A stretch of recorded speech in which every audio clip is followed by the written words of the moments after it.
Kars'a gelmiş bulunuyoruz bir gün gecikmeyle. Ne yazık ki dün uçağımız hava şartları sebebiyle iptal oldu. Bugün dünün zıttı bir şekilde hava pırıl pırıl. 6 Mart 2026 Kars Kalesi'ne tırmanıyoruz. Henüz en tepeye varmadım ama buradan bile manzara muazzam. Şu anda -1 derece. Şanslıyız, rüzgar yok. Soğuk o kadar yıpratmıyor.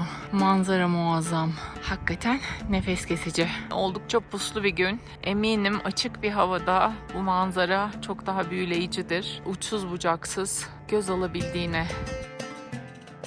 Şehrin merkezinde sarp bir tepe üzerinde yer alan Kars Kalesi, şehri kuş bakışı izlemek için en ideal nokta. Kale, Güney Sur duvarları üzerinde yer alan kitabesine göre 1152 yılında Saltuklu Sultanı Melik İzzettin'in emriyle veziri Firuz Akay tarafından yaptırılmış. Tarih boyunca saldırı ve savaşlarla sık sık tahribata uğrayan kale birçok kez onarım görmüş. Kaleye çıkan yol biraz zorlu olsa da zirveye vardığınızda Kars'ın muhteşem panoramasını, Kars Çayı'nı ve tarihi taş köprüyü tek bir karede görebiliyorsunuz. Özellikle fotoğraf meraklılarına gün batımında fotoğraf çekmek için buraya gitmelerini ısrarla tavsiye ederiz. Kale doğu-batı doğrultusunda dikdörtgen bir plana sahip. Kesme bazalt taştan yapılan 3,5 kilometrelik sur duvarlarında orijinalde 220 burç varken sadece 7 burç günümüze kadar gelebilmiş.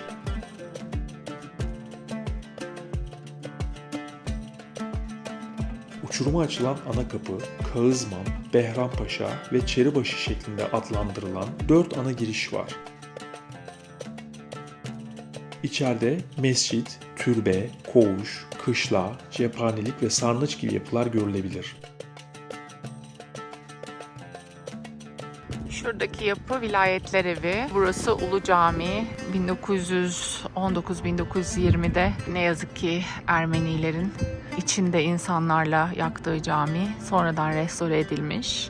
Şurası 12 Havariler Kilisesi. Şu anda Kümbet cami olarak kullanılıyor. Dün imamıyla tanıştık. Bize gerçekten çok güzel bilgiler verdi. Hemen arkasında Osmanlı yapısı olan Evliya Camii. Çok etkileyici bir yapı. Şu sokak, Baltık mimarisinin gözlemlenebildiği Ruslardan kalma yapıların olduğu bir cadde. Bizim otelimiz de bu cadde üstünde. Şurası hamam zannediyorum. Hemen karşısında şurası, şu yapı Namık Kemal'in evi, bir dönem yaşadığı yer ve Taşköprü. Kalenin en üst noktasına yerleştirilmiş "Vatan sana minnettardır" yazısı, atamızın portresi ve hemen üstlerinde dalgalanan ay yıldızlı bayrağımız sizce de muhteşem bir görsellik oluşturmuyor mu?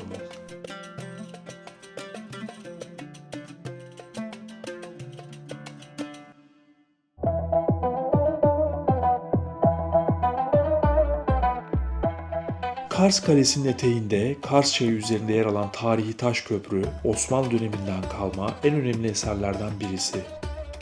1579 yılında Osmanlı Padişahı 3. Murat'ın emriyle başlatılan imar çalışmaları sırasında Lala Mustafa Paşa tarafından yaptırılmış. Kesme bazalt taşından yapılan 3 kemerli köprü 1715 yılında yıkılınca kent eşrafından Hacı Ebubekir Karahanoğlu tarafından 1719 yılında aslına uygun şekilde yeniden yaptırılır. Bu nedenle Karahanoğlu Taş Köprüsü olarak da bilinir. Hiç soğuk değil, hiç üşümüyoruz. Köprü günümüzde aktif olarak kullanılıyor. Köprünün hemen yanındaki hamamlar ve Evliya Camii ile birlikte oluşturduğu silüet, Kars'ın en çok fotoğraflanan karelerinden birisi.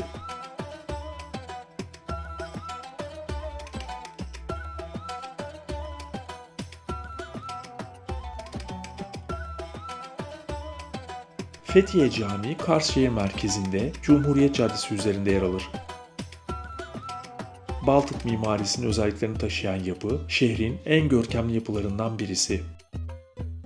Aslen bir Rus Ortodoks kilisesi olarak inşa edilen yapı, Cumhuriyet döneminde bir süre kapalı spor salonu olarak kullanılmış.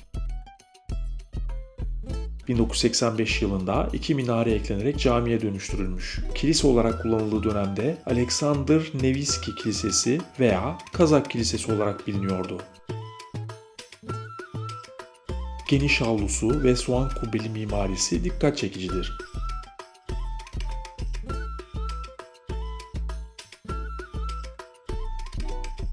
Meşhur Kazevi'nin girişi.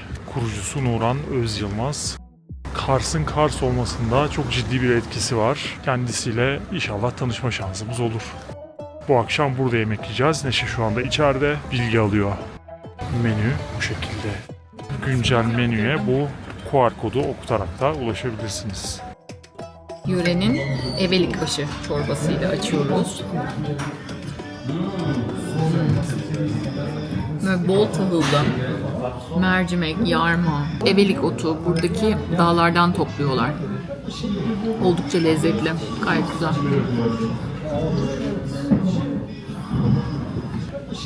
Soğuğa çok iyi gidiyor. Spesyal mantı. Bir tarafı normal mantı, öteki tarafı hınkal. Et yok içinde. Yok, evet, bu etsiz, bu etli normal. Bu da meşhur kaz Kaz. etimiz. Bunun çok metini duyduk çünkü.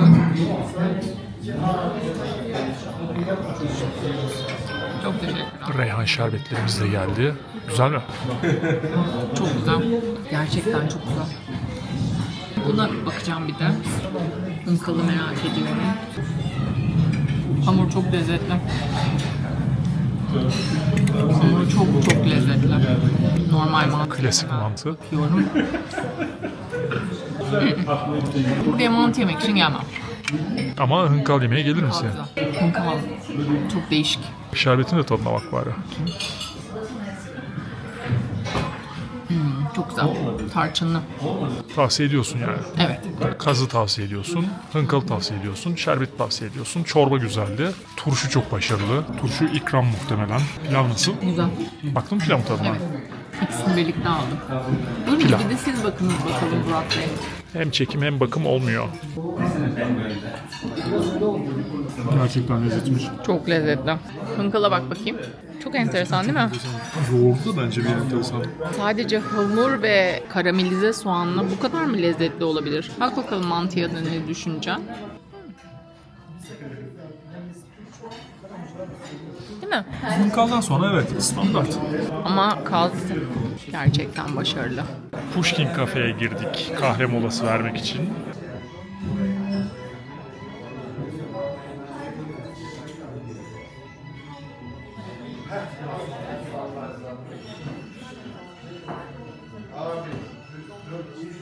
Soğuktan şaftı kaymış Neşe.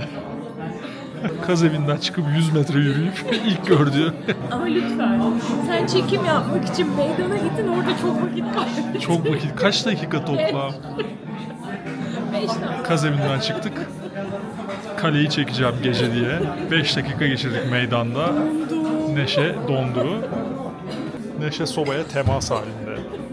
Neşe sobaya yakın markaj yapıyor.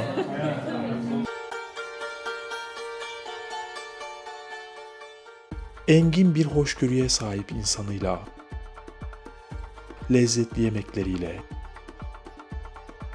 gün doğumunda ayrı, gün batımında ayrı renklere bürünen büyüleyici ambiyansıyla, Kars'ı en güzel Cemal Süreyya'ya ait olan şu dizeler anlatır.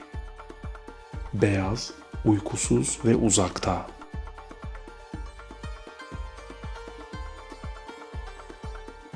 İlk yerleşimin M.Ö. 13.000 yıllarına kadar uzandığı yörede tarih boyunca Urartu, İskit, Kimer, Pers, Roma, Arsaklı, Sasani, Emevi, Abbasi, Bizans, Bagratlı, Selçuklu, Saltuklu, Moğol, Gürcü, Karakoyunlu, Akkoyunlu, Osmanlı, Rus ve son olarak Türkiye Cumhuriyeti devletlerinin siyasi hakimiyetleri görülmüştür. Bugün Kars topraklarında Kürt, Terekeme ve Azerilerin yanı sıra az sayıda Malakan ve Dukhobor gibi topluluklar da yaşamakta. Kentin isminin M.Ö. 130 yıllarında Kafkaslardan gelip Kars çevresine yerleşen ve bir Türk boyu olan Karsaklardan geldiği düşünülüyor.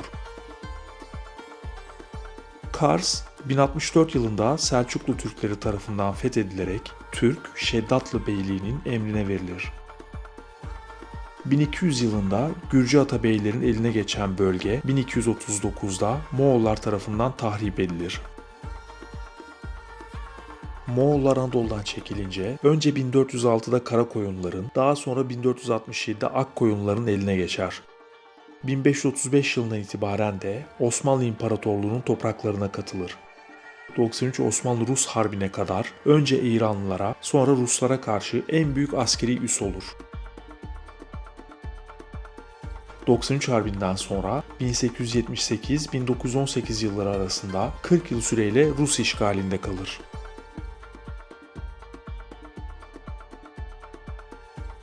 30 Ekim 1920'de Kazım Karabekir yönetimindeki Türk ordusu Kars'ı alarak bir daha kaybedilmemek üzere Türk topraklarına geri katar. Kars, Rus işgalinde kaldığı dönemde Hollandalı mühendislerin çizdiği ızgara şehir planına göre yeniden inşa edilir. Ordu Caddesi, Gazi Ahmet Muhtarpaşa Caddesi ve çevresindeki sokaklarda gezerken kendinizi St. Petersburg'da gibi hissedebilirsiniz. Kesme bazalt taşından Baltık mimarisiyle yapılan, yüksek tavanlı ve süslemeli binalar Kars'a başka hiçbir Türk şehrinde olmayan karakteristik havasını kazandırır.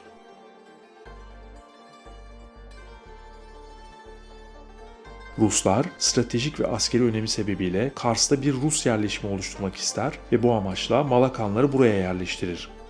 Meşhur gravyer peynirinin Kars yöresinde üretilmeye başlaması da Malakanların Kars'a hediye ettiği mandıracılık kültürü sonucudur. Rusların estirdiği Baltık mimarisi rüzgarı, Selçuklu eserleri, Ermenilerden kalan kiliseler ve Osmanlı yapıları Kars'a bugünkü güzelliğini kazandırmıştır.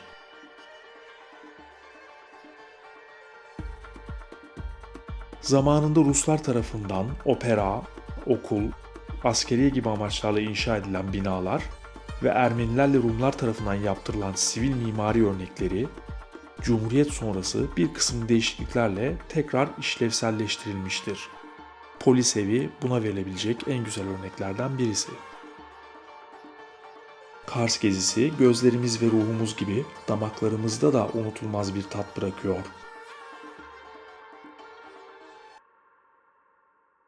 Bu muhasır eski kaşarımız, 2 yıllıktır.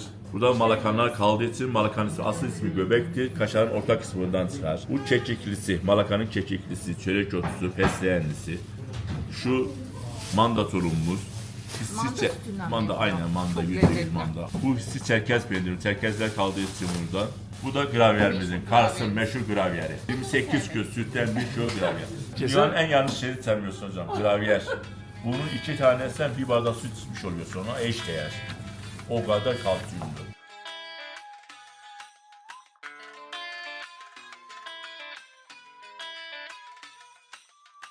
Kümbet Camii, Kars Kalesi'nin güney eteğinde, Evliya Camii'nin kuzeyinde yer alır. Milattan sonra 932-937 yılları arasında Bagratlı Krallığı döneminde kilise olarak inşa edilmiş olup 1064 yılında Selçukluların Kars'ı fethetmesiyle birlikte camiye dönüştürülmüştür. Havariler Kilisesi veya 12 Havariler Kilisesi olarak da bilinir. 19. yüzyılda bölgenin Rus hakimiyetine girmesiyle cami, Rus Ortodoks Kilisesi olarak kullanılmıştır. 1918 yılında hakimiyetin yeniden Türklere geçmesiyle tekrar camiye çevrilir. 1964-81 yılları arasında Kars Müzesi olarak hizmet verir. 1981'den günümüze kadar da cami olarak kullanıla gelmektedir. Yapının tasarımı merkezi haç planlıdır. İç mekandaki köşe kemerlerinin kilit taşlarına işlenen boğa, kartal, insan ve hayvan figürleri ve ince taş işçiliği dikkat çekicidir.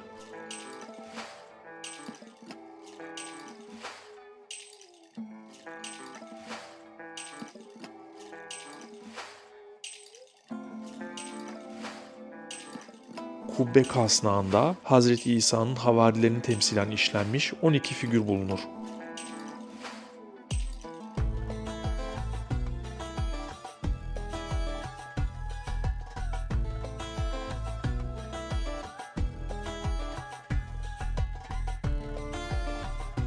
Gazi Ahmet Muhtarpaşa Konağı, Osmanlı dönemi sivil mimari örneklerinden birisi. Ortakapı Mahallesi'nde yer alan konağın kesin inşaat tarihi bilinmemekle birlikte 19. yüzyılın ilk çeyreğinde yapıldığı tahmin edilmekte. Konak adını Osmanlı-Rus Savaşı sırasında 4. Ordu Komutanı olan Ahmet Muhtarpaşa'dan alıyor. Gazi unvanını bu savaşta kazanan Ahmet Muhtarpaşa, savaş yıllarında konağı bir süre karargah binası olarak kullanmış. 2 katlı konak, kareye yakın dikdörtgen planlı. Klasik Osmanlı konutlarının mimari üslubunu yansıtır. Binanın girişinde Gazi Ahmet Muhtarpaşa'nın büstü bulunuyor. Konağın giriş kapısının da yer aldığı güney cephedeki büyük balkonun ahşap süslemeleri dikkat çekicidir. Çeşitli zamanlarda onarım gören ve restore edilen konak günümüzde kültür evi olarak ziyarete açık.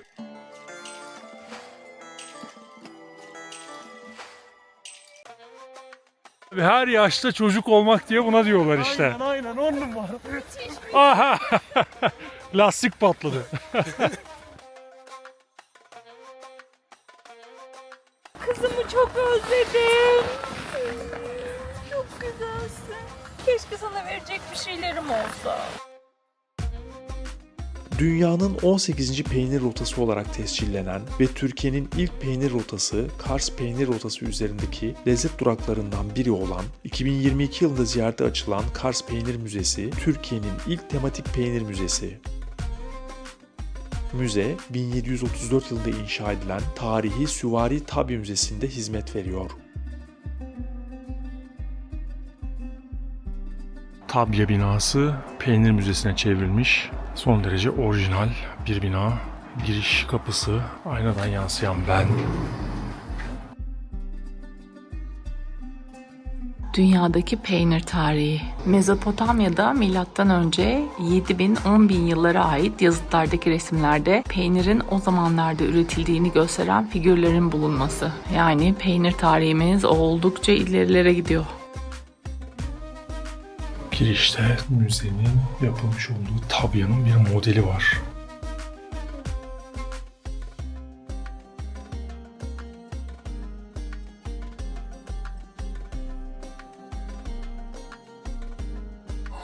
Bu bölümde endemik bitkiler yer alıyor.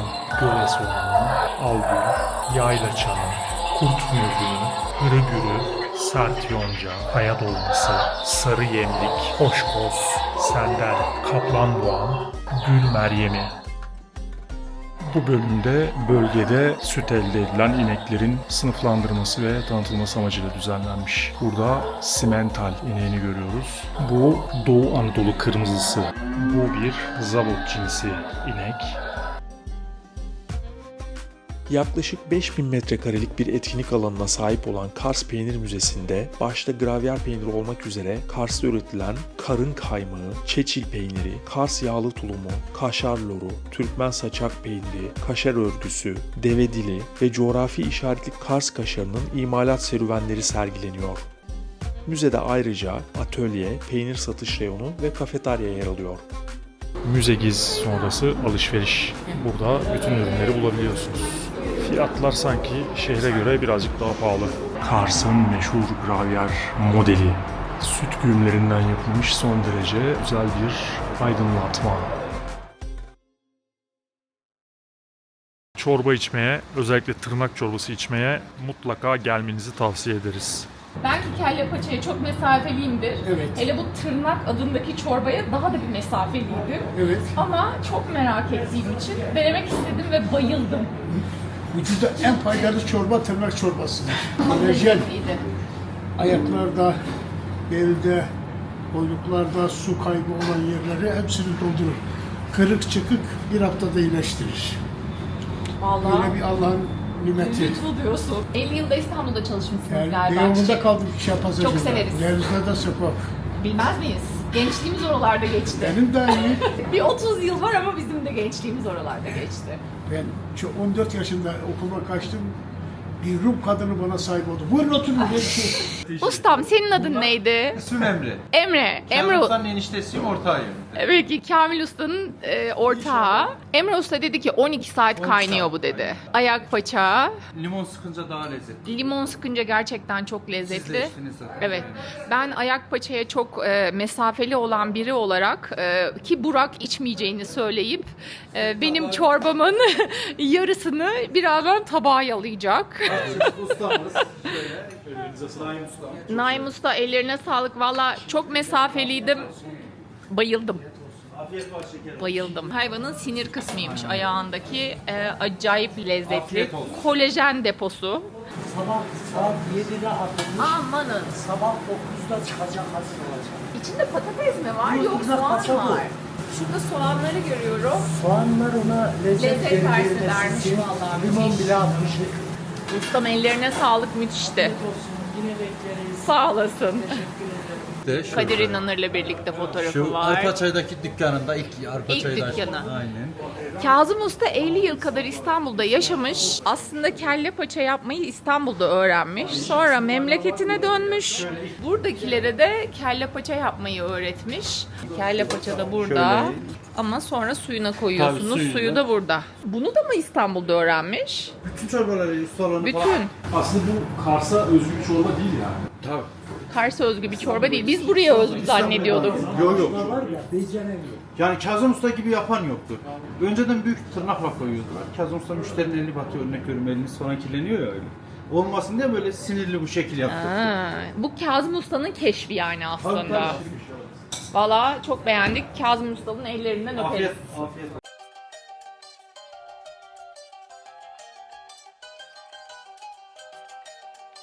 Ebul Hasan Harakani Türbesi, Kaleiçi Mahallesi'ndeki Evliya Camisi'nin külliyesi içinde yer alır. Harakani, milattan sonra 963-1033 yılları arasında yaşamış, çağının en önemli manevi şahsiyetlerinden biri. 1033 yılında Bizans ordusuyla yapılan bir savaşta şehit düşmüş. Türk ve İslam kültürünün Anadolu'da yayılmasında önemli hizmetlerde bulunmuş.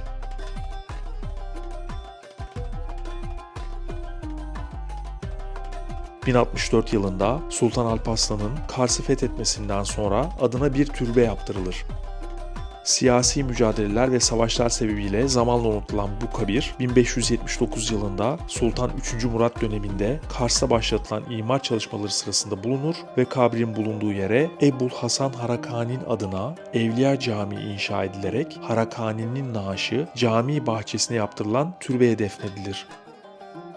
1579 yılında yapılan camiden günümüze yalnızca kahverengi düzgün kesme taştan kare kaideli, silindirik gövdeli, tek şerefeli minare ulaşabilmiş.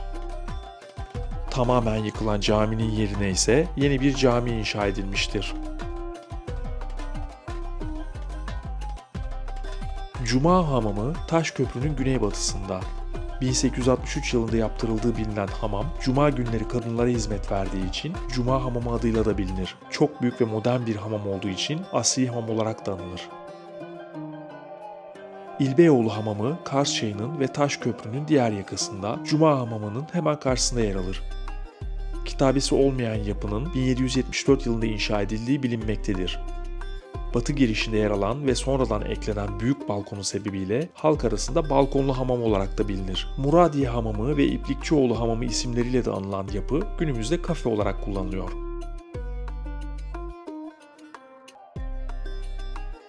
Kars sınırları içerisindeki hamamların en büyüğü olan Mazlum Ağa Hamamı, Kars Kalesi'nin batısında Kars Çayı'nın sol kenarında yer alır. Kitabesi olmayan yapının 1742 yılında Mazlum Ağa isimli kişi tarafından inşa ettirildiği bilinmekte. Şehirde 18. yüzyıl Osmanlı mimarisinden günümüze ulaşan en belirgin örnek. Ortasında büyük bir havuz bulunan hamam, 1829 yılında ünlü Rus yazarı Pushkin'in ziyaretinin ardından Pushkin Hamamı olarak da anılmıştır. Kapısını açık görünce ister istemez içine daldım. İçi biraz ürkütücü, oldukça metruk. Bu yapı kim bilir ne zaman bu hale geldi.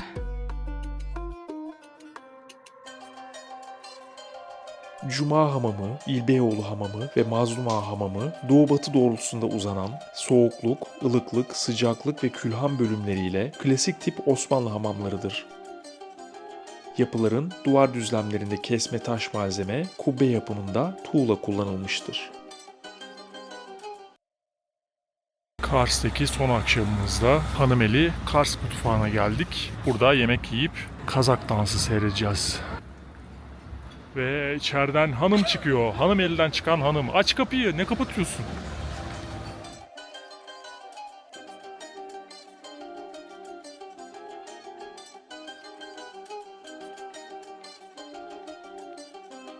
Servisler çok şık değil mi? Sevgili karım direkt Daldı. ikramların içinden geçti. Nasıl? Güzel mi bari? İkramlar başarılı. Bu kuru lavaş peki. Kuzu değil mi bu? Kuzu incik aynen. Kuzu incik. İyi. Ellerinize sağlık. Çok teşekkürler. Bak bakalım tadına, yak ağzını. Ona önce bakamayacağım. Bu hınkalı karşılaştıralım. Kesinlikle buranın porsiyonu daha büyük. Kaz evine kıyasla. İyi ki daha fazla bir şey söylememişiz gerçekten.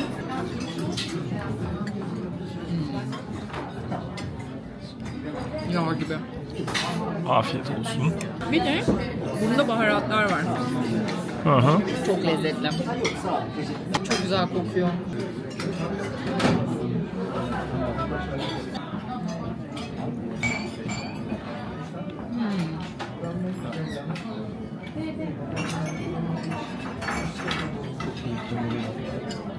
Çok lezzetli. Afiyet olsun. Tavsiye ediyoruz yani. Müthiş. Çok güzel. Gelinir yenilir. Evet. 15 asırlık bir geleneği yaşatıp yaşamaya çalışacağız. Üstadnameler, metniyeler, atışmalar, Anadolu'daki üstadlardan da okuyacağız. Sözü çok uzatmıyoruz. Programı aşıklık geleneği sessiz dinlenilen bir gelenek. İstirhamımız olsun, bağışlayın, hoşgörülü insanlarsınız. Bizlere alkış vurmayanların kaynanası evine misafir gelsin. Hadi bakalım. Şimdi babaya bakalım. Muhabbetler armağandır, yapılır, yapılmaz. Sözden anlamayan can kurban olsun.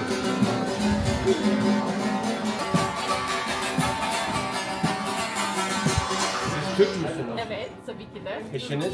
Evet, o da öyle. Eşiniz de tam bir Amerikalı vallahi. Bir alkış yapalım Allah bu. burada. Allah yazmışsa bozsun. Şimdi de görevimizin Kafkas Halk Oyunları ekibi huzurlarınıza gelecek. Hem gözümüze hem ruhumuza hitap edeceğiz. Efendim Kafkas Halk Oyunları ekibinin erkekleri bir kartalın bütün karakteristik özelliklerini yansıtır. Kızlarımız sülün kuşu gibi süzerek oynarlar. Narin, çok narin. Sanki ayaklarının altında tekerlek varmış gibi. Oyunlarımızın içinde neler var? Bir kere aşk var, yiğitlik var, maharet var, kahramanlık var, vatan sevgisi var, bayrak sevgisi var. Kafkas Halk Oyunları ekibimiz bunlar.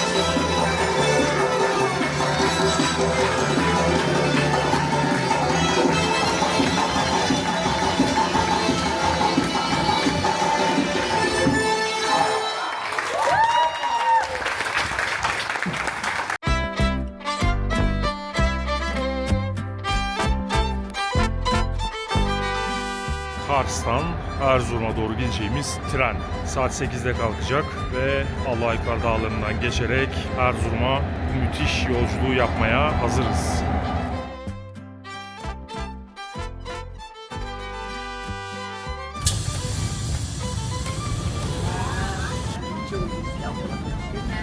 Günaydın. Acaba ne? Kahve. Keyifler yerinde mi? Hem de nasıl? Daha yeni başladık. Kars Demiryolu'nu Ruslar yapmışlar. Aslında Ruslar bu bölgeyi terk etmemek üzere geldiklerini düşünmüşler. O yüzden St. Petersburg'la Kars'ı da bağlayabilmek için 1893'te bu demiryolunu tamamlamışlar.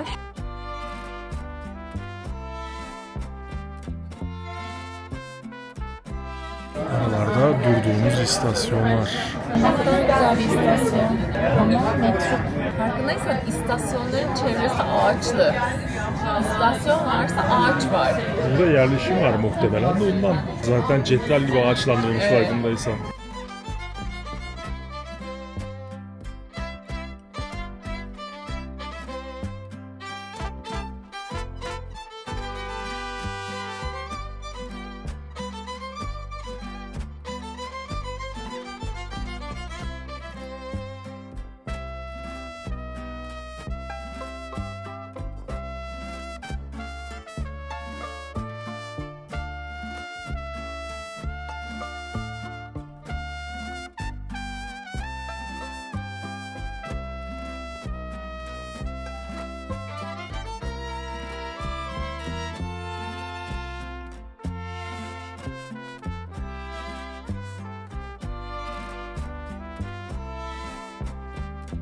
Yol boyunca tek ormanlık bölge Sarıkamış'ta.